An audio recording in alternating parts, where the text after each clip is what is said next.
दुनिया में सक्सेस की परिभाषा बदल चुकी है। अब सिर्फ तेज दौड़ने वाला नहीं, बल्कि समझदारी से चलने वाला आगे बढ़ता है। और यही सिखाती है ये किताब, the 7 habits of highly effective people. ये किताब 30 साल से ज़्यादा पुरानी है, लेकिन हर जनरेशन के लिए उतनी ही फ्रेश है, क्योंकि ये टेम्पररी मोटिवेशन नहीं देती, बल्कि एक ऐसा सिस्टम देती है जो आपकी थिंकिंग, बिहेवियर और रिजल्ट्स तीनों को ट्रांसफॉर्म कर देती है। गेम चेंजर में आपका स्वागत है। आज हम बात करेंगे द 7 आदतें बहुत प्रभावी लोगों की, किताब की, जिसे स्टीफन कोवे ने लिखा है। ज़्यादातर लोग अपनी लाइफ में जो चाहते हैं वो उन्हें मिल नहीं पाता, और वो इसका ब्लेम दूसरों को, सिचुएशंस को या किस्मत को दे देते हैं। लेकिन स्टीफन कोवे कहते हैं, जिम्मेदार बनो, बहाने मत बनाओ। और इसी सोच से शुरू होती है पहली हैबिट, बी प्रोएक्टिव। प्रोएक्टिव लोग वो होते हैं जो मानते हैं कि उनकी जिंदगी का कंट्रोल उनके खुद के हाथ में है। वो एनवायरनमेंट, मूड या किसी और इंसान की वजह से बदलते नहीं, बल्कि वो खुद अपने रिएक्शंस को चूज करते हैं। अब सोचो, क्या तुम उन लोगों में हो जो कहते हैं मेरा दिन खराब हो गया क्योंकि उसने ऐसा कह दिया, या फिर तुम उन लोगों में हो जो कहते हैं उसने कुछ भी कहा हो, मेरा दिन मेरे हाथ में है। यही फर्क है रिएक्टिव और प्रोएक्टिव सोच में। स्टीफन एक कॉन्सेप्ट बताते हैं, circle of concern versus circle of influence. यानी बहुत सी चीजें हैं जिनकी हमें फिक्र रहती है, जैसे राजनीति, मौसम, दूसरों की राय, लेकिन इन पर हमारा कोई कंट्रोल नहीं होता। और फिर कुछ चीजें होती हैं जिन पर हमारा असर पड़ता है, जैसे हमारी आदतें, हमारा स्वभाव, हमारी मेहनत। इफेक्टिव लोग अपना टाइम वहीं लगाते हैं जहां उनका असर पड़ता है। प्रोएक्टिव होने का मतलब है, मैं रिस्पॉन्स चुनता हूं, मैं एक्सक्यूज नहीं दूंगा, मैं अपने वर्ड्स से, अपने थॉट्स से, अपनी एनर्जी से फर्क डालूंगा। शायद तुम हर चीज कंट्रोल नहीं कर सकते, लेकिन अपनी रिएक्शन को कंट्रोल करना ही असली पावर है। और यही पहली हैबिट है, बी प्रोएक्टिव, जो तुम्हें विक्टिम से क्रिएटर बना देती है। तो अगली बार जब कोई सिचुएशन तुम्हें परेशान करे, खुद से एक सवाल पूछना, क्या मैं रिएक्शन दे रहा हूं या रिस्पॉन्सिबिलिटी ले रहा हूं? क्योंकि तुम्हारा जवाब तुम्हारे फ्यूचर को डिफाइन करेगा। क्या तुमने कभी खुद से यह सवाल पूछा है, मैं जिंदगी में कहां जा रहा हूं, या फिर हम बस भाग रहे हैं बिना जाने कि मंजिल क्या है? हैबिट 2 हमें एक बहुत ही जरूरी चीज सिखाती है, हर चीज को शुरू करने से पहले उसका अंत सोचो। यानी जब तक तुम्हें यह पता नहीं कि तुम जाना कहां चाहते हो, तब तक तुम्हारी हर मेहनत सिर्फ एक डायरेक्शनलेस दौड़ है। स्टीफन कोवे कहते हैं, all things are created twice, एक बार इमेजिनेशन में और फिर रियल लाइफ में। सोचो, कोई घर बनाना है, क्या तुम पहले ब्लूप्रिंट बनाते हो या ब्रिक्स उठाकर दीवारें खड़ी करने लगते हो? ऑब्वियसली पहले एक स्पष्ट दृष्टि बनती है, फिर उस विजन को रियलिटी में ढाला जाता है। ठीक वैसे ही हमारी जिंदगी का भी ब्लूप्रिंट होना चाहिए, एक विजन, एक क्लियर पिक्चर कि हम बनना क्या चाहते हैं और कैसा लेगेसी छोड़ना चाहते हैं। हैबिट 2 हमें इनवाइट करती है, जरा इमेजिन करो अपना आखिरी दिन। हाँ, थोड़ा अनकंफर्टेबल है, लेकिन पावरफुल भी है। वहां कौन होंगे, लोग तुम्हारे बारे में क्या कहेंगे? क्या तुमने वो जिया जो सच में तुम जीना चाहते थे? क्योंकि जब ये क्लैरिटी आती है, तब डिसीजंस आसान हो जाते हैं, डिस्ट्रैक्शंस कम हो जाते हैं और लाइफ पर्पसफुल बन जाती है। स्टीफन सजेस्ट करते हैं, एक पर्सनल मिशन स्टेटमेंट बनाओ, जैसे कोई कंपास, जो तुम्हें सही दिशा दिखाए जब सब कुछ ब्लरी लगे।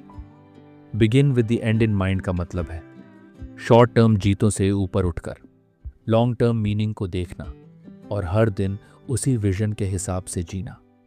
तो अगली बार जब तुम कोई बड़ा फैसला लो या कोई नया रास्ता चुनो, खुद से एक सवाल जरूर पूछना, क्या ये रास्ता मुझे उस इंसान के करीब ले जा रहा है जो मैं बनना चाहता हूं? क्योंकि अगर मंजिल साफ नहीं है तो रास्ते भटकाना बहुत आसान होता है। हम सबको 24 घंटे मिलते हैं, लेकिन कुछ लोग उसी 24 घंटे में अपनी दुनिया बदल देते हैं और कुछ बस वक्त के बहाव में बहते जाते हैं। हैबिट 3 कहती है, अब सोचना बंद करो और एक्शन लो। पुट फर्स्ट थिंग्स फर्स्ट का मतलब है जो सबसे ज्यादा इंपॉर्टेंट है उसे सबसे पहले करो, चाहे वो इजी हो या ना हो। स्टीफन कोवे कहते हैं, the key is not to prioritize what's on your schedule but to schedule your priorities. यानी कैलेंडर तुम्हें ना चलाए, तुम अपने कैलेंडर को चलाओ। हैबिट 3 हमें एक जरूरी फ्रेमवर्क देती है, टाइम मैनेजमेंट मैट्रिक्स, जिसमें 4 क्वाड्रेंट होते हैं। 1 urgent and important, 2 not urgent but important, 3 urgent but not important, 4 not urgent and not important. अब ज़रा सोचो, हम ज़्यादातर टाइम कहाँ खर्च करते हैं? जल्दी जल्दी वाले कामों में, कॉल्स में, ईमेल्स में। लेकिन जो असली ग्रोथ लाते हैं वो क्वाड्रेंट 2 में होते हैं, नॉट अर्जेंट बट इम्पॉर्टेंट, जैसे planning, relationships, health, self growth.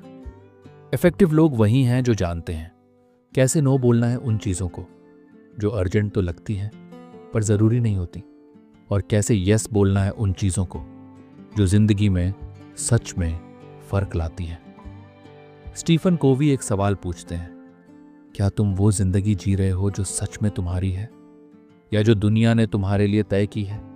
क्योंकि प्रायोरिटीज सेट करना मतलब है अपने सपनों की जिम्मेदारी लेना।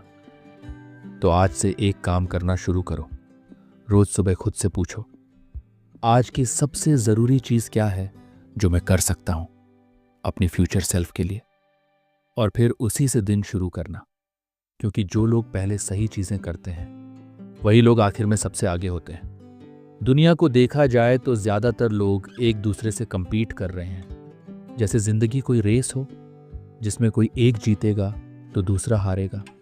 हैबिट 4 कहती है, असली सफलता तब आती है जब दोनों जीतते हैं। यही होता है think win win. Stephen Covey कहते हैं, win win is not a technique, it's a total philosophy of human interaction. यानी ये कोई ट्रिक नहीं है, ये सोचने का तरीका है कि दूसरे की जीत मेरी हार नहीं है। हम बचपन से सिखाए जाते हैं, अगर तुम नहीं जीते तो तुम हार गए। लेकिन ये माइंडसेट हमें छोटी सोच देता है, एक नैरो लेंस जिससे हम रिलेशनशिप्स, पार्टनरशिप्स और इवन प्यार को भी ट्रेड की तरह देखने लगते हैं। लेकिन थिंक विन विन हमें सिखाता है हम दोनों मिलकर ग्रो कर सकते हैं। जब मैं किसी के साथ कुछ बड़ा अचीव करूं और सामने वाला भी उसमें खुश हो, तभी असली वैल्यू बनती है। कवे बताते हैं कि विन विन के लिए 2 क्वालिटीज बहुत जरूरी हैं, करेज और कंसिडरेशन। यानी खुद के लिए स्टैंड लेना और सामने वाले की रिस्पेक्ट करना। विन विन माइंडसेट मतलब मैं सिर्फ अपने लिए नहीं सोच रहा, मैं हमारे लिए सोच रहा हूं। और यही हैबिट तुम्हें अकेले स्ट्रांग नहीं बल्कि भावनात्मक रूप से बुद्धिमान बनाती है। बिजनेस हो, दोस्ती हो या रिलेशनशिप्स, जहां लोग विन विन से सोचते हैं वहां ट्रस्ट बनता है, ग्रोथ होती है और सबसे बड़ी बात, हार्ट से कनेक्शन बनता है। तो आज से जब भी किसी कॉन्वर्जेशन, किसी डील या किसी रिश्ते में जाओ, एक सिंपल सवाल खुद से पूछो, क्या मैं ऐसा सोच रहा हूं कि सिर्फ मैं जीतूं या हम दोनों जीतें? क्योंकि जो लोग विन विन सोचते हैं वही लोग दुनिया में लॉन्ग टर्म डिफरेंस बनाते हैं। कभी ऐसा लगा है कि तुम किसी से कुछ कहना चाहते हो पर वो तुम्हारी बात को समझ ही नहीं रहा, या फिर तुम खुद इतने बिजी हो अपनी बात कहने में कि सामने वाला क्या कह रहा है वो सुनाई ही नहीं देता। हैबिट 5 हमें सिखाती है, समझो फिर समझाओ, पहले सुनो सिर्फ कानों से नहीं दिल से, फिर बोलो सोच समझकर, सही वक्त पर। स्टीफन कोवे कहते हैं, most people do not listen with the intent to understand, they listen with the intent to reply. यानी हम सुनते नहीं, हम बस जवाब देने के लिए रुके होते हैं। पर सच ये है, जब हम दिल से सुनते हैं तब कनेक्शन होता है, तब सामने वाला खुद को सेफ फील करता है और वहीं से शुरू होता है ट्रस्ट। एम्पैथिक लिसनिंग मतलब सिर्फ वर्ड्स नहीं, फीलिंग्स को सुनना, नज़र से पढ़ना, साइलेंस को समझना और ईगो को थोड़ा पॉज पर रखना। कवे कहते हैं diagnose before you prescribe. Imagine करो कोई डॉक्टर बिना पूछे दवा दे दे, क्या तुम उस पर भरोसा करोगे? वैसा ही हम करते हैं रोज, बिना समझे सुझाव देने लगते हैं। इफेक्टिव लोग पहले पूरी कोशिश करते हैं सामने वाले की स्टोरी को समझने की, और फिर अपने वर्ड्स को उस समझदारी से चुनते हैं ताकि सिर्फ कम्युनिकेशन ना हो बल्कि ट्रांसफॉर्मेशन हो। आज जब किसी से बात करो तो खुद से एक सवाल पूछो, क्या मैं इस इंसान को समझ रहा हूं या सिर्फ अपने थॉट्स कहने की जल्दी में हूं? क्योंकि जब हम गहराई से सुनते हैं हम सिर्फ दूसरों की दुनिया में नहीं उतरते, हम इंसानियत को थोड़ी और हील कर देते हैं। तुम्हें क्या लगता है ज्यादा जरूरी क्या है, सही होना या मिलकर कुछ बड़ा बनाना?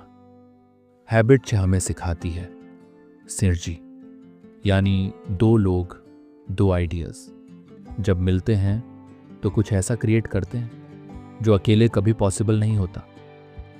स्टीफन कोवे कहते हैं synergy is what happens when 1 + 1 = 10 और 100 और इवन 1000, यानी ट्रू कोलैबोरेशन जहां ईगो नहीं सिर्फ इंटेंशन होती है।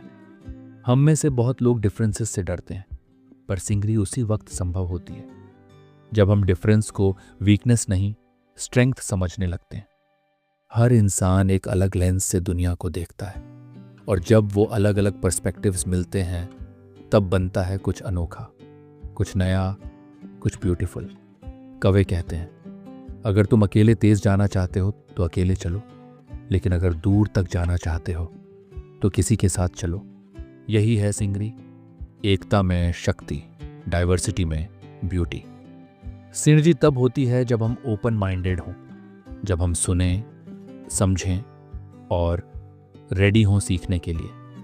ईगो हट जाए और स्पेस बने ग्रोथ के लिए। टीम वर्क, रिश्ते, दोस्ती, सब में सिंगरी तब आती है जब तुम सिर्फ अपना नहीं सोचते बल्कि हम सोचते हो। तो अगली बार जब तुम किसी से अलग सोचो मत डरो, एक्सप्लोर करो उस फर्क को, पूछो इससे मैं क्या सीख सकता हूं? क्योंकि जब लोग मिलते हैं दिल से तब आइडियाज भी इवॉल्व करते हैं, और वहीं से शुरू होती है एक्स्ट्रॉर्डिनरी क्रिएशन। सोचो एक लकड़हारा है जो दिन रात पेड़ काट रहा है, पर उसकी आरी अब कुंद हो चुकी है। कोई कहता है थोड़ी देर रुक कर आरी तेज कर लो, वो जवाब देता है मेरे पास समय नहीं है। हैबिट साथ हमें यही सिखाती है, अगर तुम खुद को तेज नहीं करोगे तो चाहे कितनी भी मेहनत करो आगे नहीं बढ़ पाओगे। स्टीफन कोवे कहते हैं sharpen the saw means preserving and enhancing the greatest asset you have, you, यानी सबसे बड़ा इन्वेस्टमेंट खुद पर करना है। यह हैबिट 4 डायमेंशंस में बैलेंस लाने की बात करती है। 1, फिजिकल, तुम्हारा शरीर। 2, मेंटल, तुम्हारा दिमाग। 3, इमोशनल, सोशल, तुम्हारे रिश्ते। 4, स्पिरिचुअल, तुम्हारा आत्मा से जुड़ाव। फिजिकल केयर मतलब एक्सरसाइज करो, सही खाओ, अच्छी नींद लो। मेंटल शार्पनिंग, कुछ नया सीखो, किताबें पढ़ो, सोचो।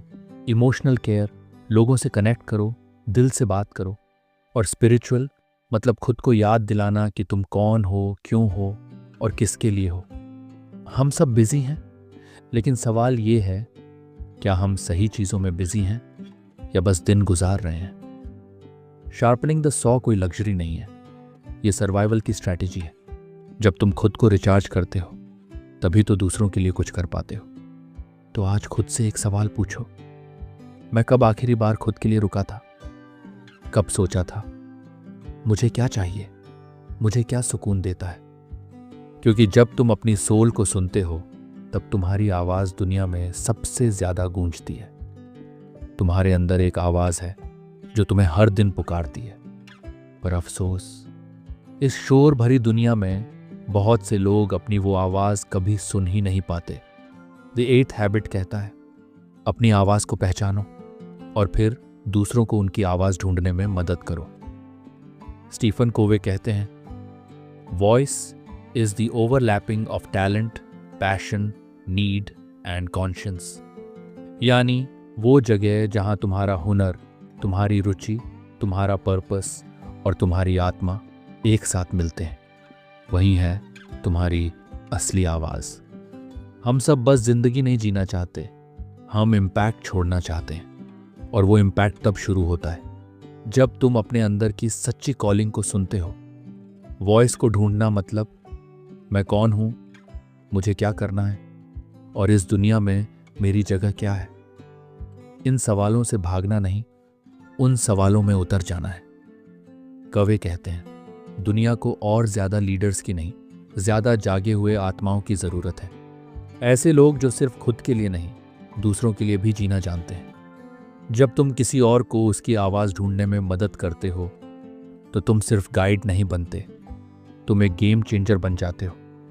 तो आज से एक वादा करो, मैं अपनी आवाज को अनसुना नहीं करूंगा। और जब तुम उसे पाओगे तब किसी और की चुप होती आवाज को सुनने में उसकी मदद करना। क्योंकि ग्रेटनेस सिर्फ खुद तक सीमित नहीं होती, ग्रेटनेस तब होती है जब तुम औरों को उठाते हो। और यही है द 8th हैबिट। कभी सोचा है हम खुद को बदलने की इतनी कोशिश करते हैं, टाइम टेबल बदलते हैं, ऐप्स डाउनलोड करते हैं, लेकिन फिर भी सब वैसा ही रहता है। स्टीफन कोवे कहते हैं असली बदलाव कभी बाहर से नहीं आता, वो आता है अंदर से। और यही है इनसाइड आउट अप्रोच। हमने सीखा बी प्रोएक्टिव बनो, अपने वैल्यूज पे टिके रहो, विन विन सोचो, एम्पैथी से सुनो और मिलकर ग्रो करो। लेकिन ये सारी हैबिट्स तभी असर करेंगी जब तुम अपने अंदर से स्ट्रांग हो। यही मैसेज है इस आखिरी चैप्टर का। बदलाव की शुरुआत खुद से करो, क्योंकि जब तुम अंदर से क्लियर हो तभी तुम बाहर की दुनिया को पॉजिटिवली इन्फ्लुएंस कर सकते हो। इनसाइड आउट का मतलब है पहले अपने कैरेक्टर पे काम करना, फिर अपने रिश्तों पे, पहले खुद को सुधारना, फिर दुनिया को बेहतर बनाना। स्टीफन कोवी हमें सिर्फ अच्छे एम्प्लॉई, लीडर या फ्रेंड बनने नहीं सिखाते, वो हमें सिखाते हैं एक बेहतर इंसान बनना। और जब हम वो बनते हैं तभी हमारी लाइफ भी बदलती है और दुनिया भी। हैबिट 1 से लेकर हैबिट 8 तक ये सफ़र सेल्फ मास्टरी का है और इसका डेस्टिनेशन है कैरेक्टर, पर्पस और लेगेसी। तो आज जब तुम इस किताब को बंद करो, एक सवाल अपने दिल से पूछो, क्या मैं अंदर से वैसा इंसान बन रहा हूँ जैसा मैं दुनिया को दिखाना चाहता हूँ? क्योंकि असली गेम चेंजर वही होता है जो खुद को बदलकर दूसरों की रोशनी बनता है। अंदर से शुरू करो और बाहर तक चमको। जब कोई किताब खत्म होती है तब असल में एक नया सफ़र शुरू होता है। स्टीफन कोवी इस आखिरी चैप्टर में कुछ बड़ा नहीं बल्कि कुछ सच्चा कहना चाहते हैं कि ये किताब सिर्फ प्रिंसिपल्स की लिस्ट नहीं है, ये एक ज़िंदगी जीने की अप्रोच है, एक ऐसा रास्ता जो तुम्हें बाहर की नहीं अंदर की आज़ादी देता है। कवि कहते हैं my deepest desire is to see people live with integrity, to walk their talk and to be guided by timeless principles. यानी उनका मकसद था कि हम सब अपनी ज़िंदगी को उस लेवल पर जी जहां वैल्यूज़, विजन और वॉइस एक हो जाए। वो हमें याद दिलाते हैं कि ये हैबिट्स कोई चेकलिस्ट नहीं है, ये कैरेक्टर की लेयर्स हैं। हर हैबिट एक कॉलिंग है, हमें उस इंसान की तरफ ले जाने वाली जो हम बनना चाहते हैं। और ये सफ़र आसान नहीं होगा, गिरोगे, भटकोगे, थकोगे, पर हर बार अगर तुम अंदर झांकोगे तो तुम्हारी कॉन्शियंस तुम्हें रास्ता दिखाएगी, वही तुम्हारी असली कंपस है। कवि का ये पर्सनल नोट एक प्रेयर की तरह है कि तुम इस किताब को पढ़कर इंस्पायर्ड ना सही लेकिन ट्रांसफॉर्म्ड ज़रूर महसूस करो। वो चाहते हैं कि हम इम्पैक्ट छोड़ें, पर उससे पहले अपनी अंदर की लेगेसी को जिएं। तो जब तुम ये आखिरी पन्ना बंद करो, एक आखिरी वादा खुद से कर लो, मैं वो बनूंगा जो मैं अंदर से जानता हूं कि मुझे बनना चाहिए। क्योंकि यही स्टीफन कोवी की आखिरी आवाज़ है, एक शांति जो कहती है the power to change is always within you. जिंदगी में इंस्पिरेशन से आगे एक चीज़ होती है और वो है एग्जीक्यूटिवन। जो कुछ सीखा अब उसे जिंदगी में उतारने का वक्त है। स्टीफन कोवी जानते थे कि सिर्फ पढ़ना काफी नहीं, इसलिए उन्होंने इस किताब के अंत में ऐसे टूल्स दिए हैं जो तुम्हारी हैबिट्स को डेली रूटीन में बदल सकते हैं। ये अपेंडिक्स एक तरह का ब्लूप्रिंट है। Daily planning guides, weekly schedules, habit trackers, mission statement builder, time matrix table और सबसे ज़रूरी सेल्फ रिफ्लेक्शन फ्रेमवर्क्स। अगर तुम सोच रहे हो मैं कहाँ से शुरू करूं, तो यही टूल्स तुम्हें डायरेक्शन देंगे। इनका यूज़ करो ताकि तुम्हारी लर्निंग सिर्फ पेजेस में ना रहे बल्कि तुम्हारी लाइफ में दिखे। डेली प्लानर का मतलब ये नहीं कि तुम हर घंटे कुछ करो, बल्कि ये है कि तुम हर दिन सही दिशा में एक कदम बढ़ाओ। वीकली रिफ्लेक्शन तुम्हें ये सोचने पर मजबूर करेगा, क्या मैं वाकई अपनी वैल्यूज़ के हिसाब से जी रहा हूँ। मिशन स्टेटमेंट बिल्डर ये सबसे पावरफुल है, क्योंकि जब तुम एक साफ विजन लिखते हो तुम खुद को अपने भविष्य का ऑथर बना लेते हो, और तभी हैबिट्स एक प्लान नहीं पर्पस बन जाती हैं। कवि कहते हैं, you are not a product of your circumstances, you are a product of your decisions. और यही टूल्स तुम्हारे डिसीजन मेकिंग को नेक्स्ट लेवल पर ले जाते हैं। किताब खत्म नहीं हुई है, असल में अब शुरुआत है। अब ये टूल्स उठाओ और एक्शन में उतर जाओ, क्योंकि याद रखो, knowledge is only potential power, real power lies in action. आशा करता हूं कि आपको यह कहानी पसंद आई होगी। अंत तक सुनने और हमारा साथ देने के लिए आपका धन्यवाद।